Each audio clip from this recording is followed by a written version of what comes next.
சென்னை தீநகரில் உள்ள ஷவுக்கு சங்கரின் அலுவலகத்தில் சோதனை நடைபெற்று வருகிறது. அண்மை செய்தியாக பார்த்து வருகிறோம்.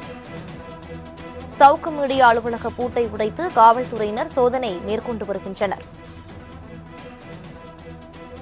கஞ்சா சப்ளை நடந்திருப்பதாக வந்த தகவலை அடுத்து சோதனை நடத்தப்பட்டு வருகிறது. சென்னை தீநகரில் உள்ள சவுக்கு சங்கரின் அலுவலகத்தில் சோதனை நடைபெற்று வருகிறது. அலுவலக பூட்டை உடைத்து சோதனையானது நடைபெற்று வருகிறது. அண்மை செய்தியாக பார்த்து வருகிறோம்.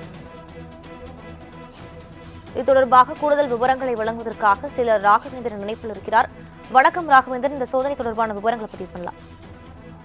வணக்கம். சவுக்கு யூடியூப் சேனலின் முதன்மை அதிகாரியாக இருக்கக்கூடிய சவுக்கு சங்கர், இவர் காவல்துறை அதிகாரிகள், பெண் போலீசார் குறித்தும் அவதூறாக பேசிய வழக்கில் கடந்த 4ஆம் தேதி கோவை சைபர் கிரைம் போலீசாரால் கைது செய்யப்பட்டார். தொடர்ந்து நீதிமன்றத்தில் ஆஜர்படுத்தப்பட்டு தற்போது கோவை மத்திய சிறையில் அடைக்கப்பட்டிருக்கிறார். இதற்கிடையில் தேனியில் இவரை கைது செய்த போது கஞ்சா வைத்திருந்ததாக சங்கர் உள்ளிட்ட 3 பேர் மீது தேனி பழனிச்செட்டிப்பட்டி போலீசார் வழக்கு பதிவு செய்திருந்தனர். இந்த வழக்கில் கடந்த மே மாதம் 7ஆம் தேதி கைது செய்யப்பட்டார். அந்த வழக்கில் 8ஆம் தேதி கைது செய்து, அதாவது ஃபார்மல் அரெஸ்ட் செய்யப்பட்டு மீண்டும் சிறையில் அடைக்கப்பட்டார். இந்த நிலையில் இவர் மீது கிட்டத்தட்ட சென்னையில் இரு வழக்குகள் பதிவு செய்யப்பட்டிருக்கிறது. கோவையில் 2 வழக்குகள் பதிவு செய்யப்பட்டிருக்கிறது.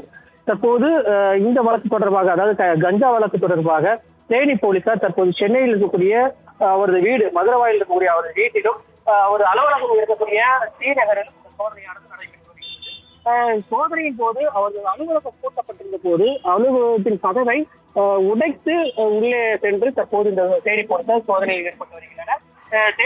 தேனி போலீசார் மட்டுமல்ல, சென்னை போலீசாரும் தற்போது அந்த தேனி போலீசாருக்கு உதவியாக இருந்து வருகின்றனர். இந்த கதவு உடைக்கப்பட்ட போது வருவாய்த்துறை அதிகாரிகளும் முன்னிலையில் இந்த கதவானது உடைக்கப்பட்டு தற்போது இந்த சோதனையானது கிட்டத்தட்ட 1 மணி நேரத்துக்கு மேலாக நடைபெற்று வருகிறது. இந்த சோதனையில் ஏதாவது கஞ்சா அல்லது கஞ்சா தொடர்பான ஆவணங்கள் ஏதாவது இருக்கிறதா என்பது குறித்து இந்த சோதனை நடைபெற்று வருவதாக தேனி போலீசார் தரப்பில் தெரிவிக்கப்பட்டது.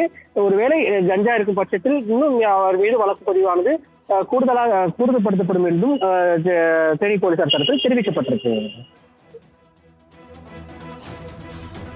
விரிவான விவரங்களுக்கு நன்றி ராகவேந்திரன்.